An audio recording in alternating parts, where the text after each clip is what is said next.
Teatro, o podcast de Dona Maria II, com Mariana Oliveira. E neste episódio do Teatro, pomos-nos a olhar para o palco, não necessariamente para ver o que lá acontece, mas sobretudo para ver o que lá está e como lá está e porquê que lá está. Conversamos com o José Capela, cenógrafo, arquiteto de formação, um dos fundadores da Mala Voadora e até ao presente metade da direção artística da companhia, com o Jorge Andrade. Olá, José, obrigada por vires ao teatro. Obrigado eu pelo convite. Eu queria chamar-te José, não é? Não só porque não nos conhecemos bem, mas porque é o teu nome. Mas posso toda a gente se chama Capela, sim, não é? Sim, estou mais familiarizado com o Capela. Sim, trata-me por Capela. És o Capela, não é? Para toda a gente, praticamente. Não foi uma escolha minha, mas acabei por... As pessoas começaram a tratar-me por Capela e ficou. Era suficientemente distintivo para seres o único Capela. Muita gente na família é tratada pelo apelido, não sei porquê. Capela, então, se prossigamos. Eu tenho muitas interrogações sobre a mecânica do teu trabalho, como é que trabalha um cenógrafo, e então, se me permites, vou começar a dispará-las. O teu trabalho começa quando? Tu trabalhas sempre sobre uma proposta de texto, sobre as ideias do encenador? Um espetáculo pode começar pela tua ideia para um cenário, por exemplo? Como é que funciona? À partida há uma diferença grande entre os projetos que eu faço dentro da minha própria companhia, com o Jorge, e outros trabalhos que faço fora. Porque, quer dizer, estando dentro da companhia e partilhando a direção artística com o Jorge Andrade, apesar da direção artística, na verdade, ser mais dele do que minha, estou dentro dos projetos, mal surge uma primeira ideia qualquer. E começa o diálogo entre nós, não é? E normalmente até o diálogo não começa... Quer dizer, eu não faço o papel do cenógrafo no início dos processos. Discutimos mais a ideia, a pertinência da ideia... Normalmente quem tem as ideias para o espetáculo... Normalmente não. Quem tem as ideias para o espetáculo é sempre o Jorge. Depois começa-me a falar muito entusiasmado de umas ideias que teve. E eu fico a pensar sobre aquilo e a minha tendência é começar a escrever coisas sobre aquilo. Não escrevo textos para serem representados por atores, mas escrever ideias. Pensamentos sobre as coisas, umas deambulações assim mais ou menos teóricas, mais ou menos outra coisa qualquer, e dou a ler ao Jorge. E o Jorge lê e reage e jogamos muito esse ping-pong. Portanto, quando chega a altura de considerar a cenografia, quer dizer, não é alguém que me vem convidar para fazer uma cenografia e me explica o que é que o projeto é, não é? Já estou completamente dentro, portanto faz muita diferença de facto. E provavelmente já vieram ideias agarradas a essas coisas que foste escrevendo. Às vezes sim, outras vezes não. Outras vezes as cenografias até se resolvem já em momentos avançados do processo. Portanto, eu acho que é um privilégio trabalhar assim. Quando trabalho com outras pessoas, e gosto muito de trabalhar com outras pessoas, apesar de agora estar num período em que resolvi interromper, quero trabalhar menos. Tomei uma resolução, em geral, portanto tomei uma resolução agora recente de não trabalhar fora da companhia durante algum tempo, pelo menos. Okay. Mas quando trabalho fora, esse diálogo também acontece. Aliás, se não acontecer um diálogo entre mim e o resto da equipa, também o trabalho provavelmente não é um trabalho que me agrada muito fazer. Mas é de facto diferente, não é? Explica-me um projeto que à partida já existe. Como eu digo, costumam fazer-me convites em que eu tenho a oportunidade também de ser uma das partes, não é? Que discuto o projeto, isso para mim é muito importante. Quer dizer, não consigo fazer um trabalho de cenografia em que me dizem, olha, o cenário é isto, agora faz. Quer dizer, uma coisa que a mim não me interessa rigorosamente nada, até porque o meu forte não é certamente as questões técnicas. Há pessoas que têm muitas competências técnicas e que se calhar são muito úteis nessas fases de concepção de um cenário. Quando dizes competências técnicas para executar determinadas ideias? Para saber como se executa, para determinar como é que as coisas funcionam do ponto de vista técnico. Mas também normalmente nessas alturas também entro no diálogo, a partir desse tal ponto de partida, não é? Eu julgo que fiz esta pergunta ou parecida lá perto ao José António Tenente quando ele veio aqui ao podcast a propósito dos figurinos, e gostava de fazer-te a ti a propósito dos cenários. Eu acho que a questão se deve pôr ao quadrado porque o volume da matéria é muito maior. O que é que acontece aos cenários depois dos espetáculos? Alguns são muito exuberantes, não é? Volumosos, ocupam muito espaço no mundo. O que é que lhes acontece quando um espetáculo se despede na última récita? Olha, no que respeita à Mala Voadora, nós temos muita coisa guardada. E nem sempre são tão volumosos como parecem. Às vezes há uma certa ilusão de que o cenário tem muito volume e às vezes não tem, sim. Acabo por trabalhar muitas vezes com telões, por exemplo, são coisas relativamente fáceis de guardar, porque são enrolados e não ocupam assim tanto espaço quanto isso. Temos muitos móveis guardados, alguns forrados também, com imagens que também fazem parte da cenografia. Temos muita coisa guardada, na verdade. Isso tudo no espaço da mala voadora? Num armazém que temos aqui nos arredores de Lisboa. Portanto, não é um problema. Imagina que fosse um problema muito grande. O que é que se faz a isto agora? Nós já mudámos de armazém 3 vezes. Uhum. E sempre que mudamos de armazém, pensamos sempre, agora estamos ótimos, temos imenso espaço, até o dia em que as coisas começam a não caber. Mas eu acho que também há um certo limite. Também acho que é saudável às vezes pôr coisas fora. Não, quer dizer, há coisas que têm interesse guardar, até me gostaria de desfazer-me delas, mas há outras que a uma certa altura, quer dizer, é uma relação só afetiva, não tem... Às vezes não faz muito sentido estar a guardar tudo. Há muita reciclagem de elementos entre espetáculos. E nós temos as coisas organizadas de maneira que isso possa acontecer. Sei lá, um armário só com coisas de cozinha, um armário só com coisas de escritórios. Temos isso assim bastante bem organizado. E reciclamos muito. E mesmo outras coisas que até são menos comuns, que são coisas mesmo desenhadas especificamente para um determinado espetáculo, não tenho pudor nenhum em voltar a utilizar. Por exemplo, a primeira versão do Off, que apresentamos aqui agora no Nacional, agora tinha este fundo de nuvens e estas coisas todas da reciclagem. A primeira versão era toda feita era tudo em chamas, com um padrão de chamas, os figurinos, os móveis, o fundo, era tudo rigorosamente tudo em chamas. E parte desses elementos vinham de uma ópera que também fizemos aqui no Nacional com a Orquestra da Gulbenkian, que era o Bon Marché. Alguns daqueles móveis já tinham nascido aí, só que eram só uma parte do cenário. De repente apeteceu-me compor e multiplicar aqueles elementos com chamas. Portanto, é um exemplo de uma reciclagem, mas já houve outras. Ok, uma reciclagem num espetáculo que falava que tinha esse imaginário da reciclagem lá metido. Sim. Mas a intenção não era só essa, mas tinha mais a ver com a ideia de uma espécie de um fim de mundo. Uma coisa assim. O Off, espetáculo que vocês apresentaram aqui no Teatro Nacional no final de 2021, mas por exemplo, o Off já seguiu o seu caminho, ou vai seguir o seu caminho para o tal armazém. Okay.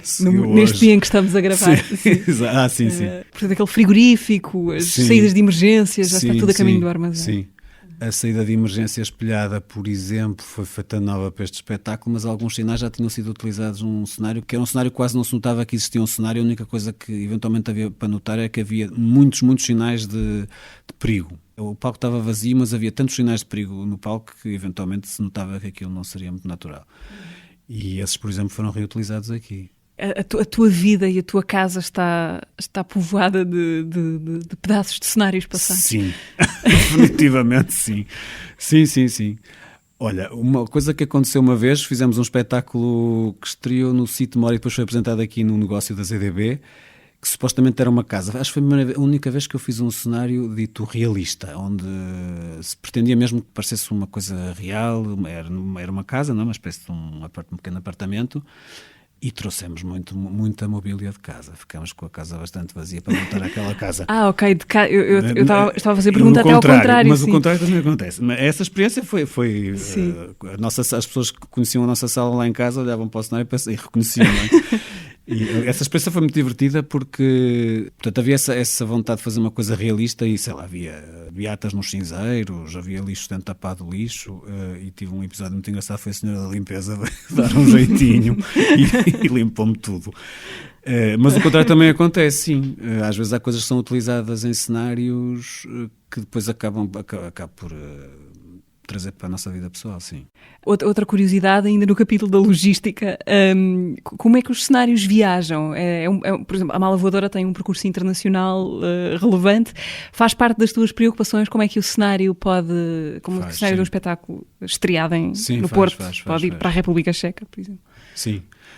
O cenário em que eu estou a trabalhar agora é um espetáculo que se chama Cornucópia e é um espetáculo que tem muito cenário.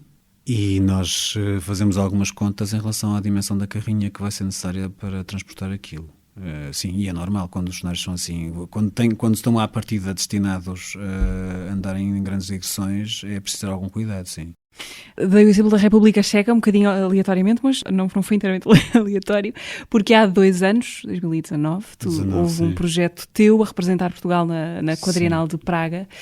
Depois, entretanto, já viajou para cá, essa.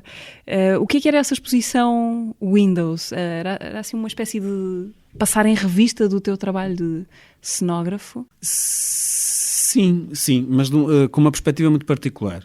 Tive a honra de ser convidado pela Direção-Geral das Artes para representar Portugal nesse evento em Praga, e as regras curatoriais eram interessantes porque A Quadrienal de Praga é um sítio de alguma disputa por ter protagonismo, não é? Por parte, sobretudo esta exposição, chamada Countries and Regions. Muitas vezes há uma certa rivalidade entre os países para tentar ter protagonismo, etc. Uma coisa, enfim, se calhar natural num certo sentido. E desta vez havia regras muito precisas em relação a essas questões e estavam definidas áreas para cada país que não variavam, eram 5 por 5 por 5 metros, portanto era um cubo de 5 por 5 por 5 metros, o espaço máximo possível para ocupar. Não havia países com maiores representações ou com menores, portanto é uma coisa democratizante que a mim me pareceu muito bem. E também havia um pressuposto interessante, que era haver uma espécie de negociação entre os países vizinhos. Creio que isso não se concretizou de facto. Mas de qualquer forma havia um apelo a que, em vez de os países encerrarem a sua representação sobre si própria, contribuíssem para construir uma espécie de uma paisagem global, internacional, que seriam as instalações todas no seu conjunto. Isso para mim foi um mote para pensar numa instalação que vivesse de facto aquilo que estava à volta. Portanto, tudo na instalação era espelhado. Aliás, a instalação era muito difícil de fotografar, porque desaparece um bocadinho, não é? E depois eu juntei a isso um interesse pessoal que tinha a ver com uma espécie de paralelismo que a mim me interessa bastante entre o que é uma ideia o chamado palco à italiana, não é? Esta ideia quando se inventou uma coisa chamada arco de Proscenio, não é? Que é um dispositivo com uma especificidade cultural, na verdade, ele não é universal, é uma coisa que foi inventada em Itália como consequência direta da invenção da perspectiva. Sim, queres explicar o que é, rapidamente? O arco de Proscenio é esta grande janela através do qual nós vemos o espetáculo, não é? Que divide o espaço onde está o público do espaço onde está a ação. E ao contrário do que acontece noutros tipos de espaços, sei lá, numa arena, por exemplo, no palco à italiana, de facto, vê-se a ação, vê-se os atores, vê-se o cenário, vê-se tudo através de uma janela. Isso tem a ver diretamente com a invenção da perspectiva, porque também aí há esta ideia, o Alberti falava de uma janela aberta para o mundo, através da qual se vê, portanto, a construção da perspectiva pressupõe sempre uma moldura, um enquadramento, através do qual se faz uma representação da realidade. Na pintura, por exemplo. E essa invenção que vem da pintura e da arquitetura teve, quer dizer, simultaneamente, não foi uma consequência, foi uma coisa que aconteceu ao mesmo tempo, determinou começarem a fazer-se salas como as mais comuns, não é, na nossa cultura, que são estas salas onde o público se senta todo do mesmo lado, com as cadeiras todas voltadas para o mesmo lado, a ver o espetáculo através de uma janela. É um modelo já muito posto em causa, sobretudo na longa história das vanguardas do século XX. O modelo foi todo transformado, experimentado de toda maneira, misturou-se, remisturou-se, pôs o público nas mais diversas posições em relação ao público e vice-versa. Mas, na verdade, eu acho, em primeiro lugar, acho que não é por acaso que continuamos a fazer tanto teatro para ser visto através de uma janelinha. Acho que ali um modelo sobrevive muito bem. É um modelo, de facto, com uma capacidade de adaptação extraordinária. E porque depois os edifícios também condicionam, e não é? Os De edifícios, repente não podemos refazer. Mas mesmo os edifícios contemporâneos continuam muitos deles a ser feitos dessa maneira. Não estou a defender que assim seja. As black boxes permitem todo um manancial de possibilidades muito mais livres, num certo sentido. Mas, de facto, é um modelo clássico que continua a ser muito eficiente, num certo sentido. E depois a ideia de que ver as coisas através de uma janela é uma maneira de ver antiga, para mim é muito curioso, porque eu acho que não é. Passamos todos nós, o dia todo, a olhar normalmente para janelas, não é? Seja o computador, seja o telefone. E essa ideia de editar aquilo que se está a ver através de uma janela tem tido desenvolvimentos muito interessantes. Portanto, eu não vejo nada esse dispositivo da boca de cena, do arco de Proscenio, como uma coisa antiga. Acho pelo contrário, acho que é muito interessante poder reinterpretá-la à luz do que são o que é a teoria da imagem dos dias de hoje. E isso era o tema da instalação de Praga. Chamava-se Windows precisamente para fazer uma alusão a essa ideia das janelas.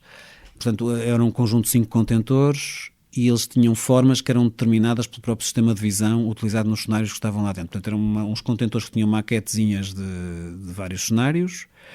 Cenários que tu já tinhas feito? Sim, cenários que eu tinha feito, sim. Toda. E digamos que o modo de ver os cenários específico de cada um determinava a forma da caixa dentro do qual eles estavam. Tinham quase todos a ver com a questão da perspectiva. Portanto, por um lado lidava diretamente com a questão da perspectiva, mas por outro lado interessava-me também a ideia de que as imagens vivem hoje num outro contexto, são manipuladas de uma outra maneira que não tem nada a ver com a sua origem do Renascimento. É uma espécie de paralelismo entre o arco de Proscenio e o Photoshop. Qual é a importância do orçamento para o trabalho de cenografia num espetáculo? É toda? Quanto é que o dinheiro disponível condiciona a tua ambição de cenógrafo? Eu vivo bem com orçamentos curtos e comecei a fazer as primeiras cenografias que fiz até trabalhava muito perto de orçamentos zero e não, nem por isso me sentia limitado. Agora, eu acho que apesar de tudo é muito diferente uma pessoa optar por fazer por fazer uma cenografia de baixo custo, outra coisa é nunca poder fazer de outra maneira, não é? Quer dizer, a cenografia vive muito diretamente... Quer dizer, vive muito diretamente dependente de questões materiais, porque ela própria normalmente é material. Não precisa de ser, mas normalmente é. Mas, apesar de tudo, se eu pensar em questões orçamentais do teatro, não ponho a cenografia à frente de outras coisas. Acho que a condição de trabalho das pessoas que estão a trabalhar é muitíssimo mais importante do que a questão da cenografia. Agora, de facto, a cenografia, quer dizer, depende, claro que depende do orçamento, não é? Se eu quiser começar a construir, a fazer coisas mais complexas, preciso de orçamento para o fazer. Eu, enquanto cenógrafo, agrada-me a ideia de trabalhar em contextos diferentes e com desafios diferentes. Portanto, quer dizer, nunca na vida me ocorreu dizer assim, por esse valor eu não trabalho. Não acho que seja essa a questão. Agora, também provavelmente viveria muito frustrado se de vez em quando não tivesse a oportunidade de fazer cenografias em que tivesse mais liberdade para fazer coisas mais complexas do ponto de vista da construção. Não quer dizer que não ter orçamento às vezes não possa ser um estímulo, mas não é bom pensar dessa maneira. Exato, não é? Seria um péssimo princípio. Sim, normalmente subverte-se a coisa, acha? Sim, depois não, sim, com imaginação e sim, tal. sim. Não. Mas às vezes aplica-se o princípio do menos é mais. Ou seja, por exemplo, uma ausência de cenário também é um cenário, uma caixa negra despojada, também é o resultado de um pensamento. Claro que sim, é um cenário ready-made, é uma coisa que já lá está. E sabes que eu quando comecei a fazer cenografia, cenografia porque fundámos a Mala Voadora, porque eu não tinha experiência nenhuma de cenografia, nem nunca tinha pensado fazer cenografia na vida. Mas depois, quando eu e o Jorge fundamos a companhia, quer dizer, eu já tinha alguma experiência de ter feito figurinos e design gráfico no Teatro Universitário do Porto, mas nunca tinha calhado fazer cenografia. E quando comecei a fazer cenografia tive uma oportunidade extraordinária, não é? Que foi começar a fazer cenografia logo à séria, digamos assim. O primeiro cenário que eu fiz foi para o Rogério de Carvalho. Foi das vezes em que eu estive mais nervoso na vida, foi quando reuni com o Rogério a primeira vez para lhe mostrar a proposta. Primeiro, antes da Mala Voadora? Ou já na Mala Voadora, foi o primeiro espetáculo da Mala Voadora. Ok.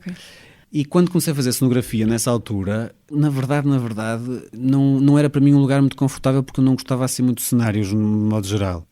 Para mim havia uma espécie de um desconforto em relação ao convívio não muito pacífico entre a arquitetura das salas e a arquitetura dos cenários. Isto era um problema sobretudo com cenários muito construídos, em que claramente há uma arquitetura, digamos assim. E esse frente a frente entre a arquitetura da sala e a arquitetura do cenário era uma coisa com a qual eu confesso não lidava muito bem. Eram duas arquiteturas postas uma de frente para a outra, não sei explicar muito bem porquê, mas isso não me causava assim um grande conforto.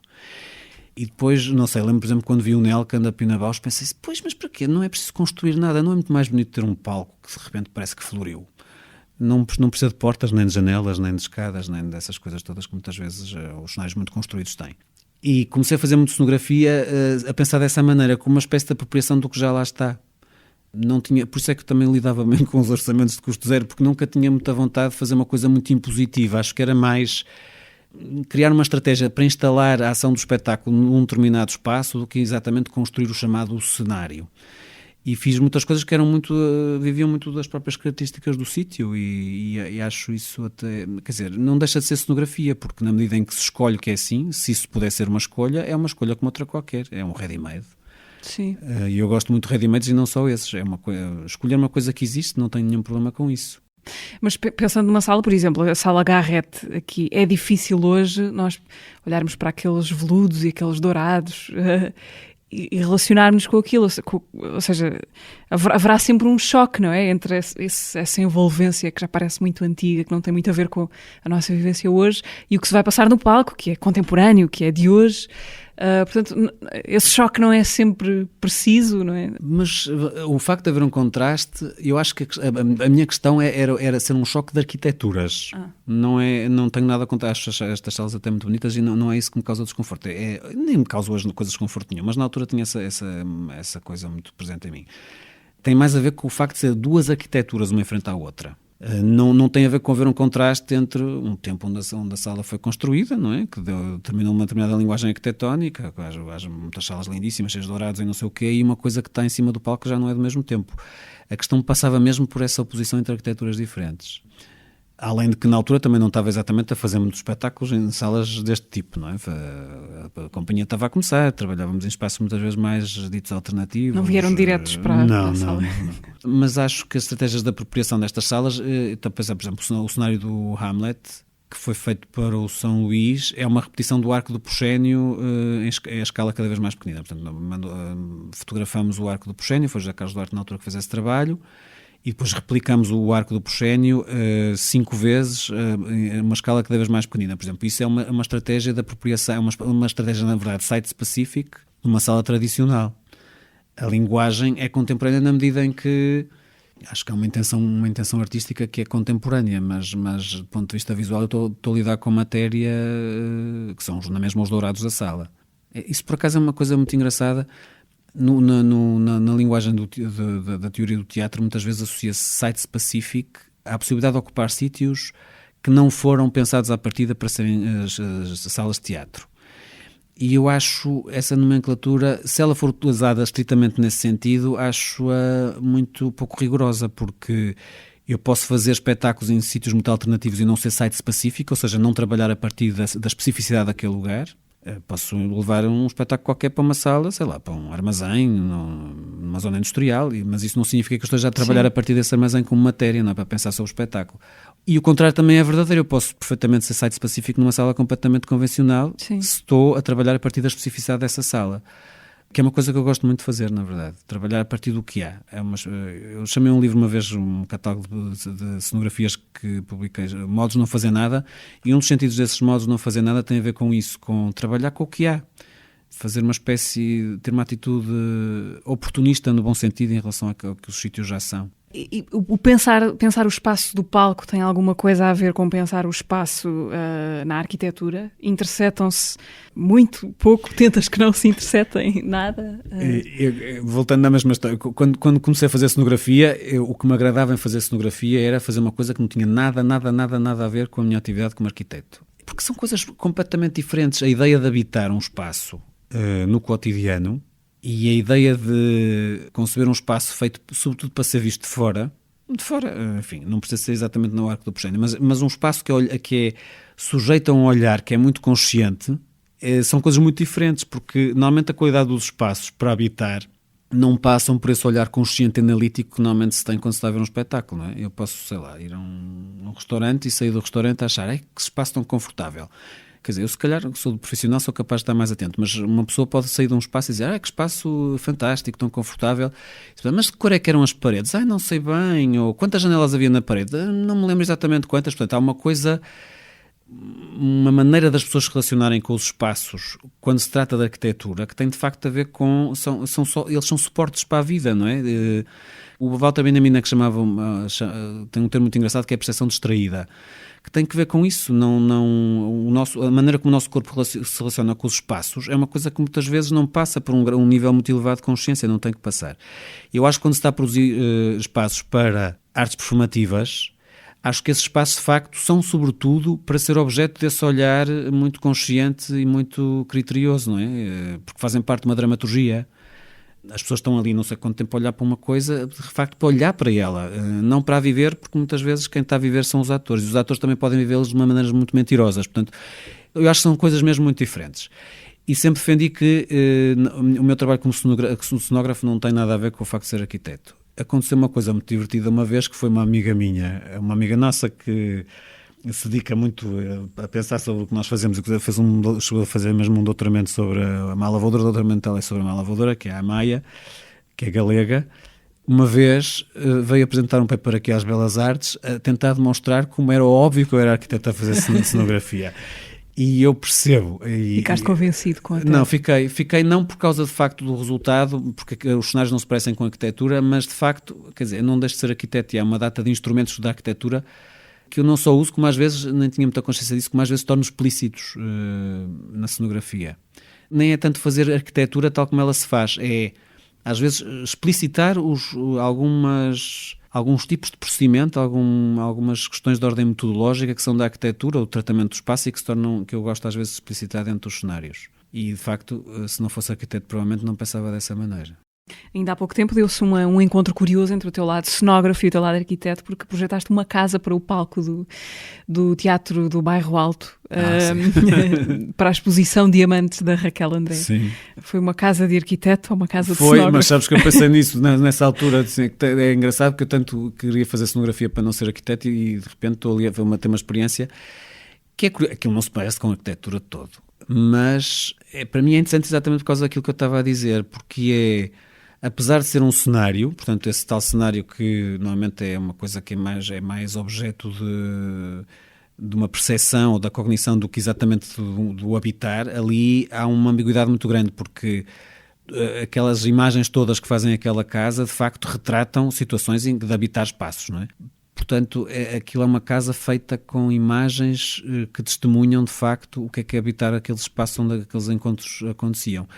E eu achei que era curioso olhar para aquilo como arquitetura, não sei, como uma espécie de reflexão do que é que de facto é habitar, ou até, no limite, até o que é que interessa na arquitetura de facto. Que passa, se calhar, muito por aquelas coisas que são retratadas nessa instalação, que é uma dimensão muito mais emocional, muito mais afetiva, desse tal habitar, que fica ali plasmada muito através das fotografias. Exato. A instalação tinha a ver com as fotografias, centenas, milhares, que a Raquel André exatamente, tirou. Milhares de fotografias, sim, que ela foi tirando nos encontros e que nos passou esse material para fazer a cenografia. E a casa era integralmente feita de imagens, os lençóis, os móveis, sei lá, a roupa da cama, as almofadas, as paredes, o chão, era tudo integralmente forrado, feito com imagens. Já que estamos no teatro, no TBA, no Teatro do Bairro Alto, tens mais a ver com esse teatro, além dos cenários que vão e vêm do palco, porque cenografaste, será que posso dizer assim? Sim, sim. O foyer do TBA, na reabertura do teatro em 2019, é o teu cenário mais duradouro até à data? Não tinha pensado nisso, mas acho que sim. Para pessoas com pouco sentido de orientação, como é o meu caso, estar no átrio do TBA pode ser uma experiência muito perturbadora, de perda de coordenadas. Porque há ali uma imersão de espelhos e texturas. Tiveste uma carta em branco para fazer, uma carta branca para fazer o que quisesses? Tive. Apresentei 3 propostas diferentes, na verdade, depois discutimos-las, mas à partida tive carta em branco, sim. Essa história também foi engraçada, porque eu combinei com o Francisco e com o André a encontrar-me com eles lá no teatro e cheguei demasiado cedo. E olhei para o relógio e pensei, não, vou ficar aqui à espera, vou dar uma volta. E resolvi andar até ao final da rua, que nunca tinha feito, e descobri uns terrenos ali naquele sítio de Lisboa, baldios. Achei aquilo absolutamente extraordinário, uma espécie de pedaço de vida selvagem metida numa zona tão valorizada do ponto de vista imobiliário em Lisboa. No Rato. Sim, ali no centro da cidade. E achei aquilo muito curioso e até bonito, não sei, achei que havia ali aquela espécie de intervalo na urbanidade para ver aquele espaço ali, achei aquilo muito engraçado. E depois ocorreu-me, como estava a trabalhar num espaço que é subterrâneo, não é? Que desce as escadas, aquilo não tem ventilação natural, não é aberto para o exterior, achei que podia ser uma solução engraçada transportar um espaço exterior lá para dentro, fazer uma espécie de mistura entre uma coisa que é completamente aberta, não é? E um espaço que é muito encerrado. Portanto, o processo teoricamente passaria por fotografar o baldio toda à volta e instalá-lo exatamente como ele é lá em baixo. Mas depois fiz imensas batotas, porque depois comecei a achar que as imagens ficavam melhor de outras maneiras e que o tempo para lá. Grandes batotas, mas a ideia foi essa. Outro cenário de que recente, de uma passagem tua aqui pelo Dona Maria II, como é que foi trabalhar com o Gus Van Sant no Andy, que entretanto foi renomeado para Trouble por questões legais, creio. Foi muito fantástico. Na Boca, na Bienal de Arte Contemporânea. Na Boca, foi um convite à Boca. Foi muito extraordinário. Foi um processo, e eu acho que é um processo muito fiel àquilo que o John propõe para a Boca, não é? Que é deslocar as pessoas das suas áreas de conforto disciplinar, da prática artística, para outras. Sim, foi a primeira criação de palco. Sim, foi, e notou-se, quer dizer, foi um processo de trabalho muito marcado por essa adaptação. É muito engraçado ver um encenador encenar um espetáculo a dizer action e cut, não é muito normal. E foi muito engraçado porque, quer dizer, não digo isto com nenhum nível de pretensão, mas foi mesmo assistir a alguém que não dominava todas a linguagem teatral, e o que é um palco e os dispositivos próprios de um palco, e ir descobrindo e começar a divertir-se a brincar com eles ao longo do tempo, além de ele ser uma pessoa realmente extraordinária. Foi muito engraçado assistir a esse processo. E também contribuí para ele, não é? O diálogo com ele foi muito fácil mesmo. Ele é muito dialogante, ele tomou, não sei se é assim sempre, mas aqui tomou mesmo uma atitude de alguém que está a aprender uma coisa que não sabe, com uma abertura a tudo o que lhe quisessem dizer enorme, toda a gente, toda a equipa. E tinha ideia? Trazia alguma ideia em Tinha... termos de cenários? De cenário não. Não, mas eu normalmente também gosto de participar das decisões, claro, não gosto nada que me digam o que é para fazer, mas também não gosto nada de... Quer dizer, não acho que faça sentido nenhum estar a impor uma determinada visão para o espetáculo. Portanto, normalmente o que eu faço quando trabalho assim é levantar possibilidades e discutindo essas possibilidades e os caminhos depois que se seguem são encontrados em diálogo, que é como faz sentido, não é? Uhum. És também professor na Universidade do Minho. O que é que ensinas aos teus alunos de cenografia? Eu não tenho exatamente alunos de cenografia, porque eu pertenço à Escola de Arquitetura e dou aulas na Escola de Arquitetura, isto até custa dizer, há 22 anos, creio eu. Meu Deus. Portanto, eu dou grande parte das aulas na Escola de Arquitetura. E depois fiz parte do grupo que criou o curso, a licenciatura em Teatro. E dou aulas que têm a ver com a relação de espaço e performance, mas não para alunos exatamente de cenografia. Quer dizer, a cenografia é uma parte grande dessas duas disciplinas que eu dou, mas não são exatamente só cenografia. Também dou, sei lá, a história dos edifícios, para se entender o que é o teatro como dispositivo e as implicações que isso depois tem do ponto de vista da visualidade, da participação do público, etc. Portanto, há um conjunto de aspectos que têm a ver com esta relação entre o que é a performance e o que é o espaço. A cenografia é um dos aspectos, sim. Cenários que tenham sido... Há bocadinho dizias que não tinhas nenhuma relação especial, ou até terias, mas pela negativa com os cenários antes de te veres a fazer isso. Cenários que, entretanto, tenham sido marcantes para ti, como espectador. De que é que o Nelken, acho que foi assim, a cenografia que eu vi assim que mais me... Não sei explicar isto, mas que mais me mostrou aquilo que eu acho que a cenografia podia ser, ou pelo menos que na altura eu estava a precisar de ver comprovado realmente que a cenografia podia ser aquilo. Não é difícil, sabes que eu trabalho muito a partir de imagens. Eu gosto de pensar através de imagens. Tenho uma base de dados de imagens, não sei, com milhões de imagens e que eu sei encontrar dentro das pastas onde é que estão cada uma. Porque tenho realmente... Eu faço cenografia muito porque gosto de imagens. Acho que depois até se nota no trabalho, não é? E o meu universo de referências para pensar em imagens não é exatamente a cenografia, normalmente. Interessa muito mais, sei lá, a fotografia, as artes visuais em geral, do que aquilo que já é cenografia.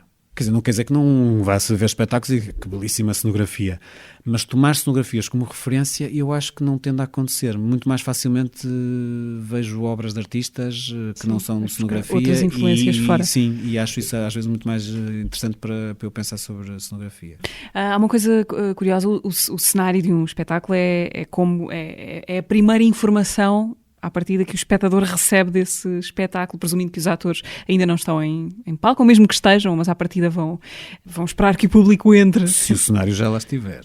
Pode não estar? Pode. Já aconteceu? Sim. O Hamlet, por exemplo, da Mala Voadora que eu estava a dizer há bocadinho, esse tais telões, que era um bocadinho a imagem de marca do cenário, só apareciam a uma certa altura do espetáculo, quando o Hamlet recebia a informação do fantasma do pai.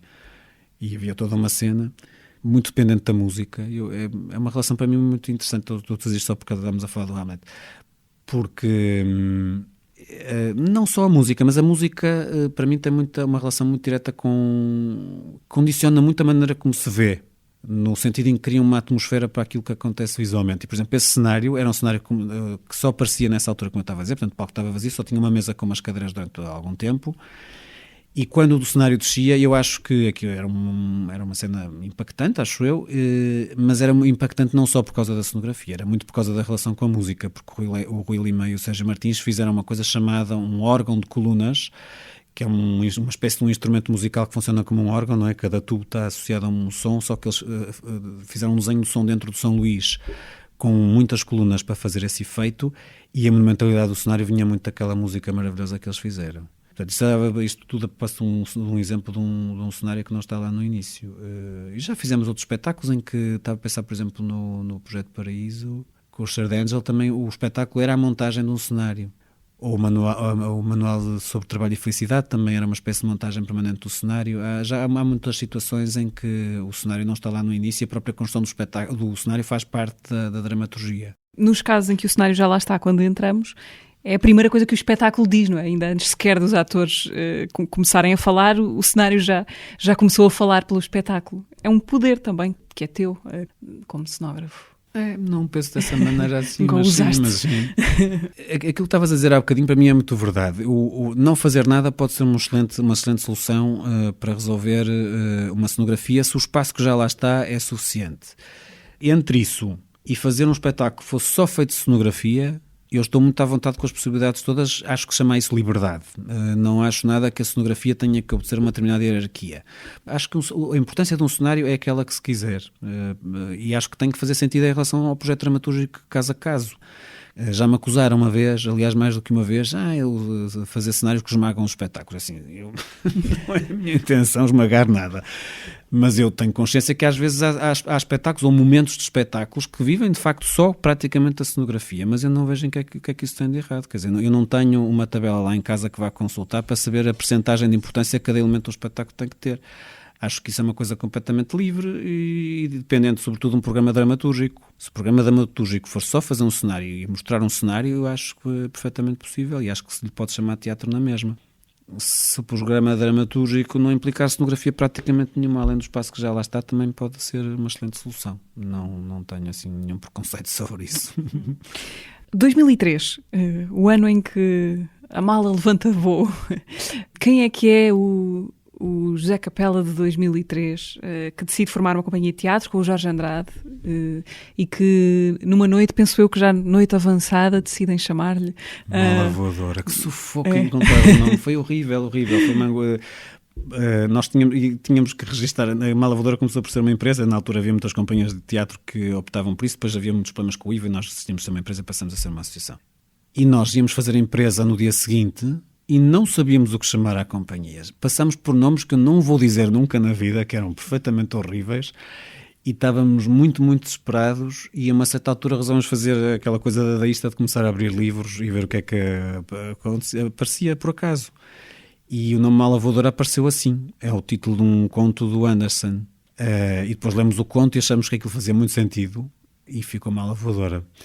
O conto do Anderson é a história de alguém que tem que contar histórias para sobreviver. No final da história é isso que lhe acontece. A vida corre-lhe mal, parece que lhe vai correr muito bem, depois corre-lhe muito mal, não vou estar a contar em detalhe, e depois ele passa a ser um homem que ele tem muito jeito para contar histórias, portanto protagonista da história, e acaba por ausência de alternativa ganhar a vida a contar histórias. É o destino dele. E a história é muito bonita, é triste e bonita, e parece-nos engraçado fazer alusão a essa história para uma companhia de teatro. Ok. A altas horas da madrugada nasceu a Mala Voadora. E lembro perfeitamente onde é que estávamos sentados no chão, com o armário dos livros ao lado. Tudo era uma emoção muito intensa em relação à fundação da companhia. Sim. Vivemos aquilo com muito fervor. Ok, então a pergunta, aventura. Quem é que eu era em 2013? Em 2013 eu era arquiteto. Estavas a trabalhar como arquiteto? Fazia trabalhos, eu trabalhei alguns anos num ateliê no Porto do Alexandre Alves Costa e do Sérgio Fernandes. Depois comecei a dar aulas na Faculdade de Arquitetura do Porto e não estava a conseguir gerir as duas coisas, saí do ateliê para ficar só a dar aulas. Depois passei a dar aulas na Universidade do Minho e em 2003 estava a dar aulas há relativamente pouco tempo. Eu comecei a dar aulas em 99 e a uma certa altura consegui alguma disponibilidade de tempo para começar a fazer alguns projetos sozinho. Fiz várias reabilitações de casas, fiz uma piscina pública nos Açores, fiz assim algumas obras nessa altura. E o teatro aparece como? O teatro, eu comecei a fazer teatro. Eu, quando era miúdo, tenho uma vaga memória de fazer uns espetáculos na escola, em que andava, inventava muitas coisas e gostava muito de fazer os cenários também, mas escrevia os textos, fazia tudo. Devia ser tudo péssimo, mas acho que me divertia a fazer.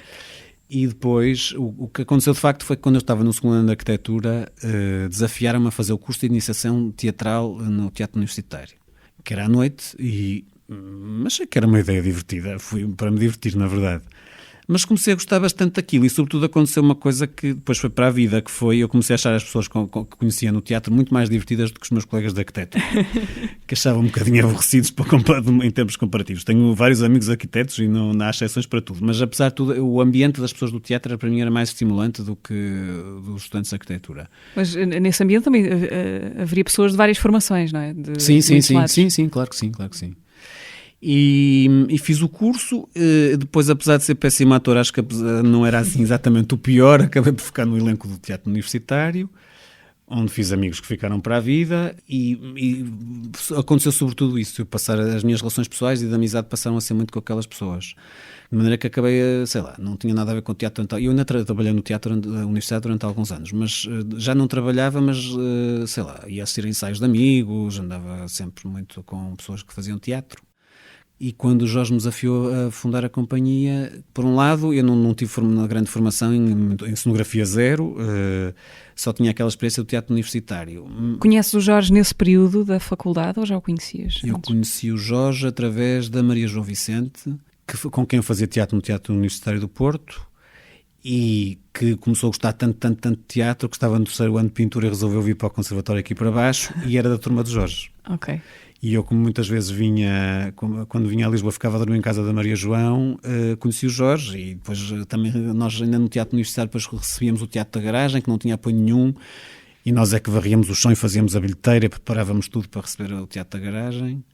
Isto no início dos anos 90, meados dos anos 90 talvez. Conheci o Jorge assim. E, portanto, uns anos depois ele desafia-te para fazer... E depois, sim, desafiou a fundar a companhia e, portanto, quer dizer, estava a dizer, se por um lado eu não tinha, assim, apetências para fazer teatro porque não tinha formação nenhuma profissional para fazer, por outro lado também não era, assim, uma coisa tão estranha, quer dizer, não ia mergulhar num mundo exatamente novo.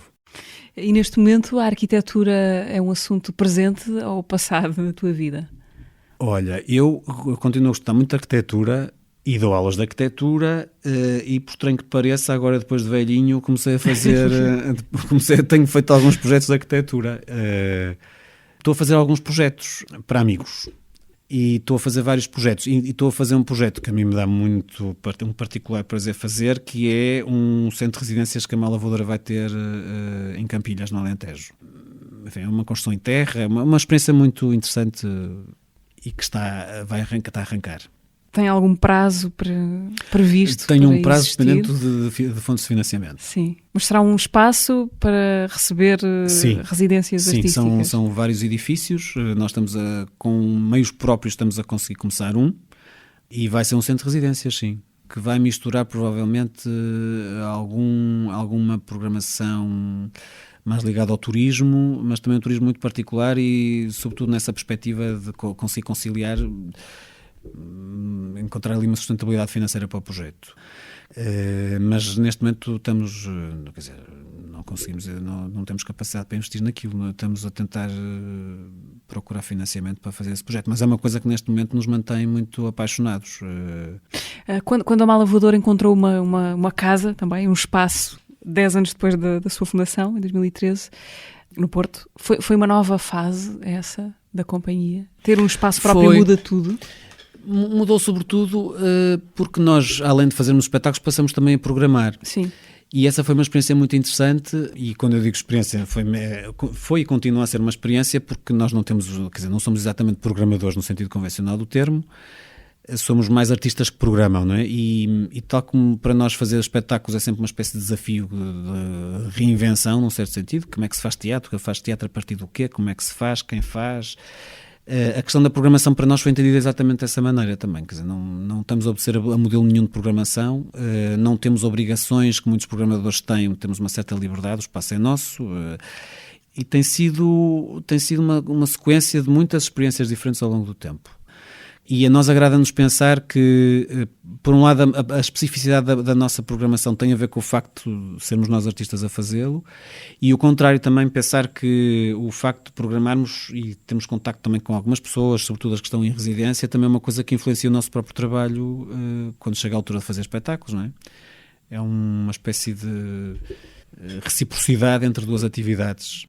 És do Porto mesmo? Eu nasci em Moçambique, mas sim, pode dizer-se que sou do Porto. A minha família é de Espinho Mas já vivo no Porto há muitos anos. Sim. Uhum. Tens memórias de Moçambique? Muitas, sim. Período? Vieste com que idade? 3 anos e meio. E tens muitas memórias? Tenho muitas memórias de Moçambique, mesmo muitas. Eu estive agora em Moçambique, quando fizemos o espetáculo de Moçambique, estive lá e lembrei-me de imensos sítios. Alguns fui à procura deles e lembrava-me deles, e outros cheguei a sítios e assim, lembro perfeitamente, uma festa, as mesas estavam ali, eu andava a brincar a colar, tenho muitas memórias. Eu estive a fazer uma espécie de teste à minha memória com a minha mãe, estive a desenhar bocados da casa de que eu me lembrava. Tipo, a televisão estava ali ao lado havia uma janela, depois era o sofá, depois era a porta para a cozinha, não sei o quê, e a minha mãe disse, está tudo rigorosamente certo, só estás a misturar 2 casas diferentes. Mas tenho muitas memórias, lembro muitas coisas do jardim de infância, tenho muitas memórias. Eu tenho uma memória muito... recuada, sim. Tenho péssima memória agora, mas tenho memórias muito recuadas. E essa cultura visual que tens, ou esse teu interesse pelas imagens que depois derivou para várias coisas, vem de pequeno? Lembras-te? Sim, eu sempre gostei muito de desenhar e sempre fui o total nerd em relação a tudo o que eram livros de arte. Os meus pais tinham alguns livros de arte em casa e sempre foi para mim um produto que eu devorava com muita vontade. E também tive a sorte dos meus pais permitiram-me começar a viajar muito novo e eu sempre adorei ir a museus. Para mim era assim o prazer absoluto. Era muito nerd, tinha óculinhos e era um miúdo muito nerd, muito intelectual, mas tinha essa fama. Mas essa coisa de, sei lá, eu lembro de começar a ter história de arte no liceu e não estudava os apontamentos das aulas, lia livros por prazer, não era uma coisa de estudar e ter boa nota, é porque gostava muito daquilo, para mim era um prazer fazer aquelas leituras. E depois ir para a arquitetura foi um caminho mais ou menos evidente, ou não? Foi um conselho da minha professora primária. Eu tomei muito poucas decisões na vida. Normalmente acredito em coisas ou chego a circunstâncias que decidem por mim.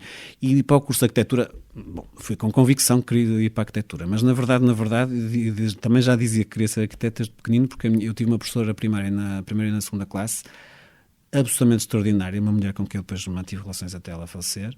E ainda lhe fui entregar o meu mestrado como dedicatória a ela. Era uma mulher mesmo muito extraordinária, de quem tenho muitas saudades. E foi ela que me disse quando eu tinha aquela idade, eu acho que tu podias ser arquiteto. E aquilo ficou-me na cabeça, é curioso. Uau. Fazemos aqui uma pausa breve para saber como foi o episódio passado do Teatro à Conversa com o João Grosso, ator do elenco residente do Dona Maria II. Este é o teatro onde eu trabalho, portanto é o meu teatro. Na primeira aula, ela manda-me ler um texto, eu estava aflitíssimo, engasguei-me por todo o lado, e ela rabisca umas coisas no caderno e vira-se para mim e diz: tu tens cabeça de poeta. Eu sou meio doido. Isto é uma escola meio doida, desorganizada. Eu não sei, eu acho que não me aguento. Isso aí. E um dos meus amigos é assim: houve uma bronca na televisão, não sei o quê. João, foi o teu programa. Estás tramado, não sei o quê, processos e prisões e não sei o quê. E eu entrei em tilt e disse: clandestinidade já. Nós ocupámos aquele espaço até o grupo se desfazer, até a heroína ter dado cabo de tudo. Nós usamos a linguagem poética para falar com os deuses. Portanto, é uma linguagem que tem uma carga muito grande e muito especial. A produtividade, aí está, quer dizer, há tanto nesta terra que ainda está por fazer. Entrar por aí dentro, analisar e então, do meu attaché case sai a solução. FM. João Grosso foi o convidado do Teatro Passado, conversa que podem recuperar completa no Spotify, YouTube, SoundCloud, Apple e Google Podcasts. Estamos quase a acabar isto. Eu queria levar-te de ti uma sugestão daquilo que tu quiseres, no fundo. Uma leitura, um livro, um filme, uma música. Um livro. Okay. Um livro de imagens. Então vamos lá. Um livro de imagens que se chama MV, não porque seja de mala voadora, mas porque é de António MV, que é um queridíssimo amigo meu e que colabora muito também com nas coisas que eu faço, sobretudo do ponto de vista da edição de imagem. E que está a fazer, vi ontem uma primeira prova do livro, por isso é que estou tão entusiasmado também, é um livro de fotografias dele que é maravilhosamente bonito. Está no prelo, portanto não está ainda, mas vai ser publicado dentro de pouco tempo. Um livro de fotografias. Um livro de fotografia. Uma pergunta para ti, trago uma pergunta para ti de fora, do David Pereira Bastos, ator e encenador, amigo da mala e vice-versa. E talentosíssimo. Ele tem uma pergunta para te fazer e é esta. Olá, Capela, estás bom? Tenho uma pergunta para te fazer. Trata-se de uma questão de que eu te ouvi falar uma vez e que ficou retida e pendurada no pensamento, e que acho que na realidade nunca cheguei a ter a oportunidade de te inquirir sobre o assunto, de maneira que eu faço agora. Eu lembro-me de uma vez tu dizeres algo como que não gostavas ou que te irritava o uso da palavra conceito. Creio que no âmbito da descrição de projetos artísticos. E eu gostava que tu explicasses um bocado o porquê, e que talvez isso dê a que possas esmiuçar melhor, de uma perspectiva epistemológica, todo esse conceito da palavra conceito e de outras que eventualmente poderiam ser de uso mais correto em determinados contextos. Espero ter sido clara a pergunta. Um grande abraço e até breve. O que é que te irrita no conceito? Não me irrita no conceito, irrita-me o uso abusivo e errado da palavra conceito. O meu doutoramento é sobre arte conceptual. Não é só sobre arte conceptual, é sobre a possibilidade das estratégias operativas da arte conceptual serem postas em prática no âmbito do projeto de arquitetura. E estudei muito arte conceptual para fazer esse doutoramento, como imaginas. E normalmente as pessoas confundem conceito com ideia, que são coisas muito diferentes. Os conceitos são uma espécie de formulações teóricas que nos orientam no pensamento, não é? O conceito de uma determinada coisa. E nós pensamos porque temos conceitos dentro da nossa cabeça que nos permitem pensar, não é? E argumentar e refletir, e relacionar ideias umas com as outras. E há uma espécie de mania, eu acho que é mesmo a mania, de associar conceito a ter uma ideia para uma coisa qualquer. E isso não é sei lá, pintar uma sala de amarelo não é um conceito, lamento. E essa palavra depois ainda por cima caiu muito numa espécie de uma linguagem de marketing. E aí isso irrita-me mesmo muito, porque o marketing, além de me irritar o marketing em geral, irrita-me um bocadinho que se apropria de uma palavra que para mim é tão cara, não é? À qual eu me dediquei durante tantos anos de uma maneira tão absolutamente errada e normalmente só para ter uma espécie de capa pretenciosa. É uma coisa que... Há palavras, coitadas, elas não têm culpa nenhuma não e são tem, assim sujeitas a vagas de apropriação. Quando os meus alunos vão, nos momentos de avaliação, dizem o meu projeto tem um conceito, eu interrompo imediatamente e pergunto, antes disso define conceito. O que é um conceito? Porque acho que é mesmo uma espécie de abuso e não sei, porque é um termo que as pessoas facilmente usam para serem sofisticadas e acho que é isso que me irrita. Capela, se pudesses ir viver para dentro de um cenário que já tenhas construído, qual era o que escolherias? O que era parecido com a minha casa. O single. Okay, sim, era confortável, eu tinha o meu sofá, agora por acaso o sofá já não é o mesmo. Mas esse sim, porque era tão parecido com a minha casa que eu ia sentir-me em casa certamente nesse cenário. Pronto, não havia grande diferença. Há bocadinho disseste no início desta conversa que tinhas intenção de trabalhar menos. Queres ter mais tempo para quê? Para muitas coisas, na verdade. Uma das coisas que me faz falta, eu, na medida em que sou professor universitário, mas não só, também porque tenho um verdadeiro prazer em fazê-lo, faço uma coisa que se chama investigação. E, apesar de ter tido um ano sabático agora há relativamente pouco tempo, como muito bem me soube, gostava de, no meu cotidiano, ter mais tempo para ler. É uma coisa que me faz falta. Mas também tempo para não fazer nada. Não sei se é uma coisa generalizada, mas eu julgo que sim. Por exemplo, a mim faz muita impressão, às vezes penso assim, quando foi o último dia em que eu não fiz rigorosamente nada de útil e não me lembrar? Ter um dia livre, não fazer nada de facto, ter um dia por prazer, não sei. E não, acho, a uma certa altura, acho que, não sei, já não me apetece às vezes tanto correr para uma coisa qualquer que não sei o que é. Apetece-me, de facto, não fazer nada. É uma coisa que eu acho de uma enorme saúde não fazer nada. E nessa medida estou mesmo muito obstinado em trabalhar menos. É um objetivo de vida para mim neste momento, trabalhar menos. Obrigada por teres vindo. Isto é um bocadinho de trabalho, não é? Ainda vires falar da tua, da tua vida. Obrigada. Isto não é trabalho, é um prazer. José Capela, cenógrafo e arquiteto, foi o convidado desta quinzena do podcast do Teatro Nacional Dona Maria II. Voos felizes dentro da mala ou fora dela. Muito obrigado. O teatro volta dentro de 15 dias. Até lá.